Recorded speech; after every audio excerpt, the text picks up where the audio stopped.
David's involvement with Achish and the Philistines was one of the low points in his life.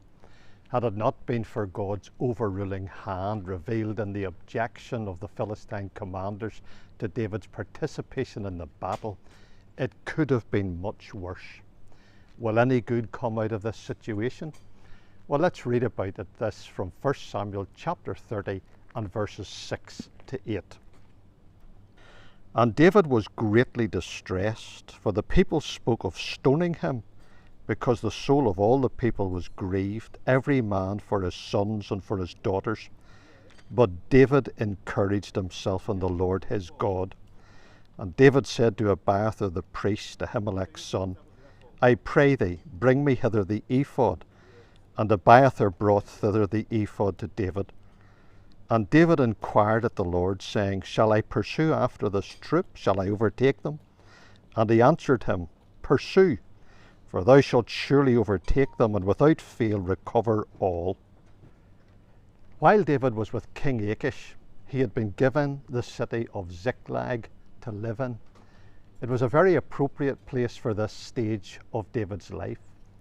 When Joshua had divided the land to the 12 tribes in Joshua chapter 14, the city had been allocated to the tribe of Judah, which was David's tribe, but it was on the very edge of their territory. Now it was in Philistine hands. David was living on the boundary between God's people and the world, both in his heart and actually on the ground. This half and half location was a dangerous place to be, and we see how dangerous at the start of this chapter. After David and his men had gone off to join Achish in his battle, the Amalekites had invaded Ziklag and burned it with fire and had taken the women captives, verses 1 and 2 of this chapter. On their return, they discovered the carnage and were distraught.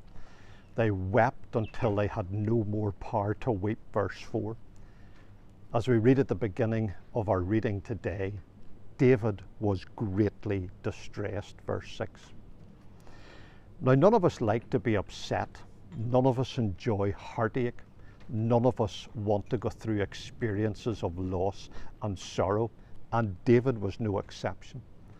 But David's reaction to this catastrophe is really important and full of instruction for us. While other people reacted negatively, in verse 6, the people spoke of stoning him, David responded positively. David encouraged himself in the Lord his God in the same verse. It was the dawn of his spiritual recovery. The Apostle Paul had to speak very harsh words to the Corinthians. He didn't really want to, but he had to because of their waywardness, and it caused them real sorrow of heart. Were Paul's words for good or for bad? This is Paul's commentary on the whole episode. Now I rejoice not that ye were made sorry, but that ye sorrowed to repentance, for you were made sorry after a godly manner. That's verse 9 of 2 Corinthians 7. Their sorrow was really painful, but it had a good result because it brought them back to God. It was the same with David. This dreadful experience of loss brought him to his senses and brought him back to his God. How we respond to what God allows into our lives is important.